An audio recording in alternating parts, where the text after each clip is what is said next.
Okay, this isn't a review of this rifle, this is me just talking shit about it. My friends on TFR wanted to get a more in-depth information about this rifle. I'm gonna try to talk about it, talk about the markings, compare it to an ordinary AK and stuff like that. So let's get started. This is the Tigr civilian version of the SVDS rifle. It has the standard double stack 10 round magazine. Apparently this magazine was one of the harder parts to make for this rifle. And double stacking rimmed rounds. This is the 7.62x54R version, the original caliber. Anyway, double stacking these kind of rounds is apparently really difficult. Like a Ruger 1022 that has 22 long rifle, that's a rimmed cartridge as well, that has only single stack magazines. And I don't know of any other rifle that has double stack magazines. The PSL rifle, that is a wannabe Dragunov, has it as well. That rifle has a cross on the magazine and a different that magazine doesn't fit this mag well, as far as I know. So we can start with the markings. You probably cannot see them, so I'm gonna try to film them and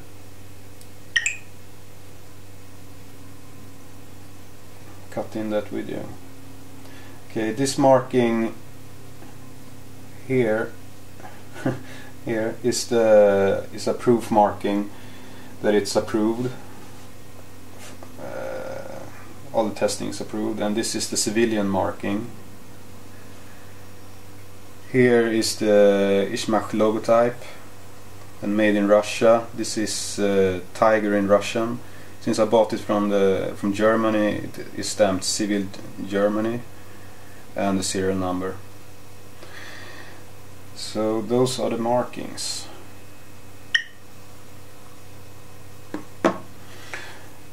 To open the dust cover, you have to flip the switch, and all the levers and switches and everything is really hard to maneuver because this is a brand new rifle. It has the recoil spring in the dust cover, and this is a milled piece of solid metal with this lip here that goes into the milled receiver, so it's really sturdy and not that sensitive to the recoil, because this is really shock absorbent, so it's real good quality. And I put some electrical tape here.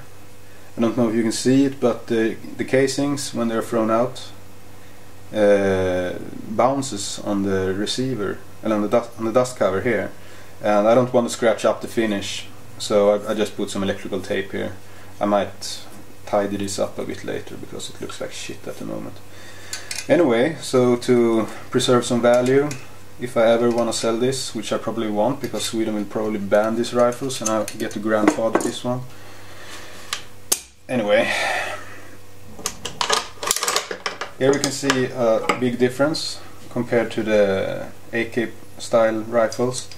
There's no gas piston attached to the bolt carrier, and the bolt carrier is a free lug system. So this hunk of metal flies back, but it's not as heavy as it could be because of the weight that's not attached, the gas piston. And I'm not going to bother to remove the handguard, but you basically throw a lever here and then you can remove it. But it's pretty much stuck there at the moment. I don't want to do that unless I really have to. But the gas piston is basically a three-part system.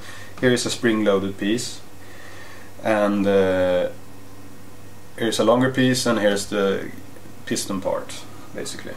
So it's three pieces. And you can remove the trigger assembly, the trigger housing, or whatever it's called, as well if you want to. And I'm going to see if I can take a film this as well.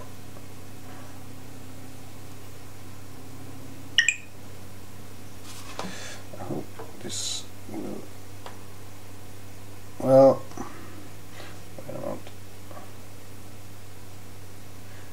fuck this video. I'm gonna put on the flash. So this will probably help. Here's the trigger housing. So come on, focus. Anyway, it's kind of different compared to a regular AK. And this little bolt here, the magazine has a little lip here, there, that push the magazine follower, that is, and it pushes up this. See if I can push it up. Let's see if you can see this. It pushes up this pin, this, and that's hardened steel. This pin, and that will catch the bolt carrier. So it's bolt hold open. So the magazine follower pushes this up at the empty magazine, and the follower connects with this rod. So it's a really nice system. So you don't. So this heavy piece of metal won't crash the magazine follower, and that will save your magazine.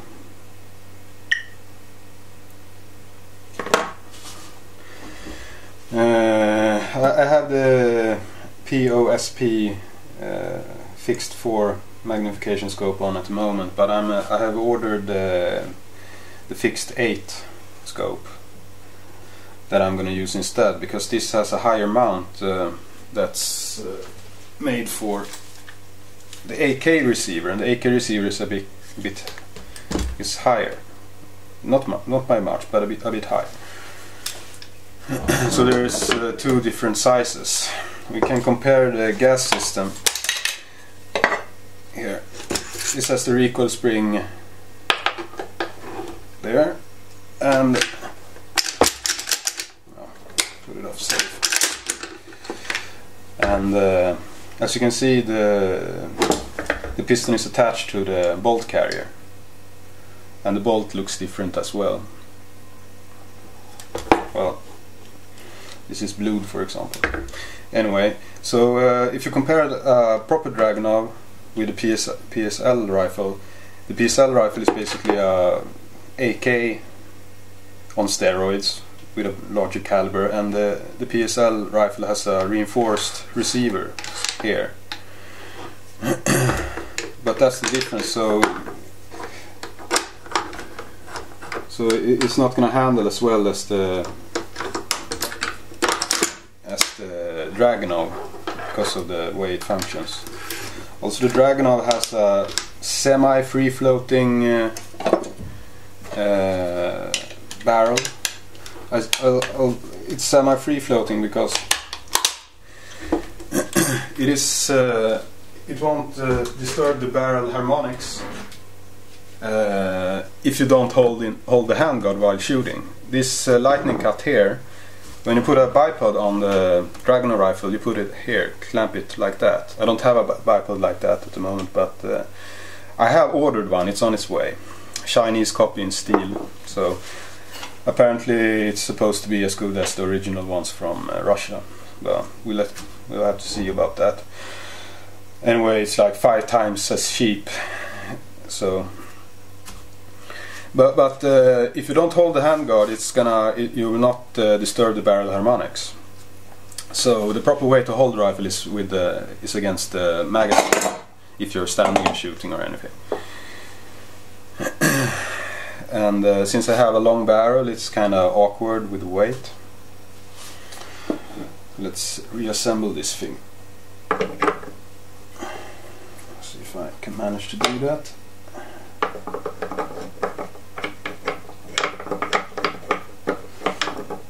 I only got this rifle a couple of days ago, so if I'm not that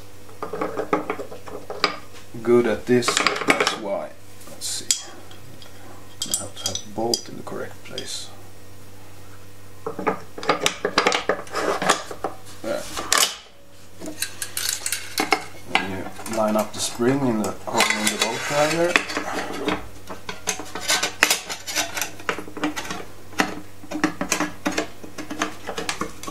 Since it's spring loaded, it's a bit awkward, but not that awkward. Okay. And now it's assembled again.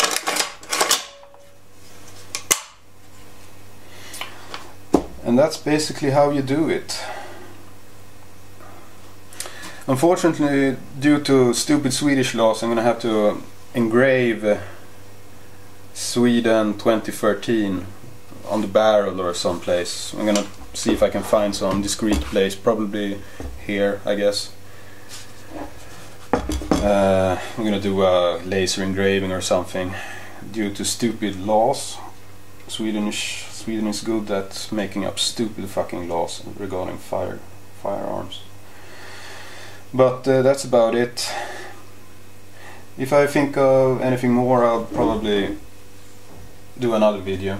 Another thing I can say is this is really neat. It's supposed to be able to use this gun at short ranges as well. So as you can see, it is a big space here, so you can have the cheek rest up like this when you want to use the scope. And then you can fold it down, and this thing here clicks into place and holds it in place. When you fold it down and put your cheek here, you have a perfect line of sight on the iron sights. So that's really neat. Also, the folding stock is really sturdy, and I basically have to use a rubber mallet to press this button to fold it, because no, that's not gonna work. Not sure what I'm gonna do about that. It's oiled already, so, but you don't need to fold the stock that often. Just for carrying it around, basically. I'm not gonna jump out on an airplane with this rifle. Another thing, the difference between this rifle and the military versions are not that great. It doesn't have the adjustable gas block, but that's basically needed only if your gun is really dirty in Afghanistan or something, and I'm not gonna be using the rifle that much, so it will become an issue. And also the rear sight leaf only goes to 300 meters, and I'm gonna try to replace this with an original one that goes up to 1200 meters. It doesn't have a